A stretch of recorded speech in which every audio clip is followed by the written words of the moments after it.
no other fighter has stepped up this level of competition in their ninth fight. This is Ashton's ninth fight. And again, I think he's a once in a generation talent and fighter. And welcome to the first episode of the show, everybody. Today, we are joined by a special guest. He's the CEO and founder of Torque Law, advisor to Ashton Sylve. Ladies and gentlemen, welcome Reza to the stage. Reza, how's it going? Thanks, Nick. I appreciate you guys, and it's going well. Awesome. So, first off, I want to thank you personally for the support you've shown to the page. You were the first one kind of in the team to show support very early on. So thank you for that. I think I covered a good amount at the start, but if you want to introduce yourself and the role that you play for Ashton Sylve. Yeah, for sure. And first of all, I think you guys are doing a spectacular job. So keep it up. Thank you. And really appreciate the support and the timeliness and the responsiveness. I think it's incredible, and the way you guys are delivering the updates is just fantastic. In my professional life as a professional, I'm a practicing attorney. I've been in private practice for 15 plus years, handling civil matters. I've represented clients from all walks of life. Celebrities, politicians, homeless people, I mean, you name it. And then most recently, I've been fortunate enough to connect with H2O and the rest of the team, and I serve as an advisor in that capacity. How did you find Ashton? Was it through a friend or watching one of his fights? It was actually through another fighter who had started training at Jackrabbit Boxing with Ivan Sylve.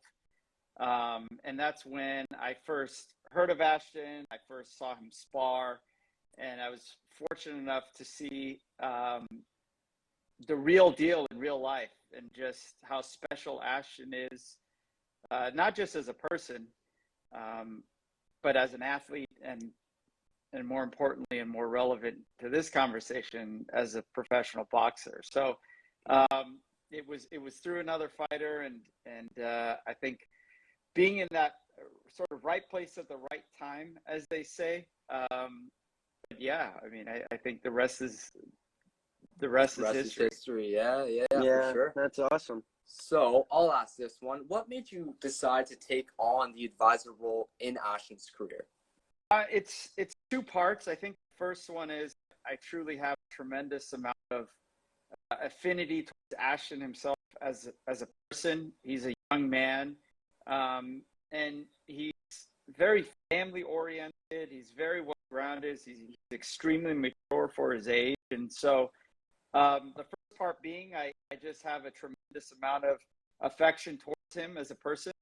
And the second part being is that he's an incredible talent. I think he's a once in a generation type athlete, once in a lifetime, perhaps boxer. And to be able to watch him do what he does best in the ring, and to be able to play a tiny part in ultimately what his career is going to look like, and the trajectory of that career is incredibly exciting to me. And so first part being, I think he's an incredible young man. And second is, probably the most talented athlete I have seen in the last decade. Wow. Yeah. I mean, Ashton's aside from his actual skill set, I mean, like you said, he's a very, very kind person, very family oriented. I want to fast forward a bit. So become Ashton's advisor. Now, early 2022, Nikisa Badarian attended Ashton's fight, which was back in February, if I'm correct. And shortly after this, we saw Ashton get signed to MVP, Most Valuable Promotions, being the second and youngest prospect MVP has signed to date. Now, what was it about Most Valuable Promotions that made them the right company for Ashton to sign to? He was apparently approached throughout his career by many other promotional companies. What was it about MVP that made him seem the most appealing? Well, I think it's the obvious, right? I mean, you don't get to the top of the game by not being the best. And I think Nikisa, I think Jake Paul, the whole MVP team, are the absolute best. And when you think about boxing in the state that it is today, there's no one else with a bigger platform. There's no one else that's doing bigger events. There's nobody else that's really moving the needle, both in terms of the audience that follows the events, but the level of quality of events that they're putting on. And so when we looked at it from Ashton's perspective and H2O's perspective, it was who's going to provide Ashton with the largest audience and the biggest platform, and then who can also deliver the biggest and best events for H2O. And I think that was a clear answer, being MVP. Yeah, sure. And the last question I have for you, Reza, is where do you see Ashton's future going? Do you think he's going to continue building up his record and going the traditional boxing route? Or do you think we could see a potential pivot into crossover boxing, aka YouTube boxing, and kind of the matchmaking you see with guys like Le'Veon Bell and Uriah Hall that we see on the undercard, where it's just two different backgrounds coming in the ring? Or do you think he's going to stay on that traditional boxing route? Well, I think you never say never, but I think in terms of his trajectory of his professional boxing career, if you look at his opponent coming up on October 29th, yes, and the levels he's stepping up, that no other fighter has stepped up this level of competition in their 9th fight. This is Ashton's 9th fight. I know BoxRec has him at 7-0. His pro debut is not recorded there for whatever reason. So, I mean, you can take all the champions and all the superstars in boxing we've had for the last 2 decades, and look at who their 9th opponent was. None of you even come close to who H2O is fighting October 29th. And so I think you'll see H2O continue to raise the level of competition.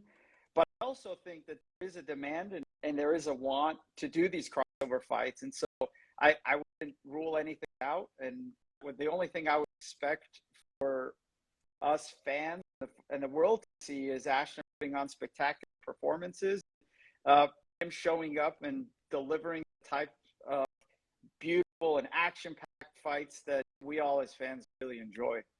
Yeah, he's definitely a great 100%. You never say never. That's a good point, because obviously there is such a demand for that right now. And I mean, I was personally watching the first fight that I watched live. It was the one May 21st, and there was just something about his energy that you can tell he has that natural star power. And, you know, I think now that he's getting that big stage, is truly phenomenal. And I want to thank you again for coming on today and for all the support that you've shown. Yeah, we really sure, appreciate it, man. We really do appreciate it. Ashton's a good fighter, great fighter. I think he's going to turn out to be really, really good.